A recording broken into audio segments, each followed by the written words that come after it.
नमस्कार दर्शक बंधु मु आज एही वीडियो रे आपण माननकु कहिबाकू जाउछि छतु परोटा किपरि प्रस्तुत करंती। जदि आपण माने केही चैनल रे नुआ थांती चैनल को सब्सक्राइब करंतु एवं पाखरे आसुथिबा बेल आइकन टी ऊपर प्रेस करी पुनी ऑल नोटिफिकेशंस ऊपर क्लिक कर दियंतु ताहेले एमिति जहा भी किछि नुआ नुआ रोसेई संबंधी वीडियो अपलोड करी सर्वप्रथम आपण माने देखिबा को पाई परिबे एवं चैनल को यथेष्ट मात्रा रे लाइक शेयर करबा को मध्य भूलिबेनी।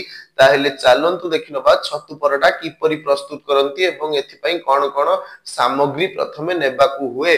आवश्यक सामग्री मैदा 3 कप, छतु आधा कप, पियाज आधा कप, बटा चीन कोरा आधा कप, रसुण कोला, टमाटो कटा 2टा, चीनी 1 चामच, बेकिंग पाउडर 1 चामच, घी 1 चामच, लूण आधा चामच। प्रस्तुति प्रणाली गरम पानी रे बेकिंग पाउडर ओ चीनी गोलाई रखंतु।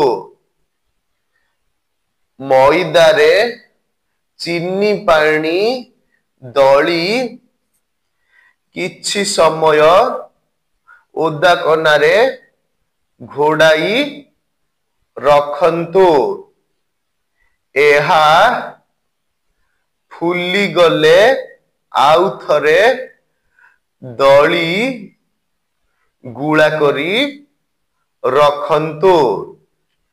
छतु रसुण बटा, पियाज बटा, चीन कोरा, टमाटो कटा घी रे भाजी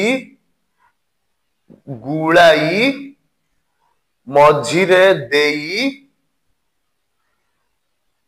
हालुका भाबरे बेली परोटा प्रस्तुत करंतु। तावा गरम करी घी रे परोटा को सेकंतु।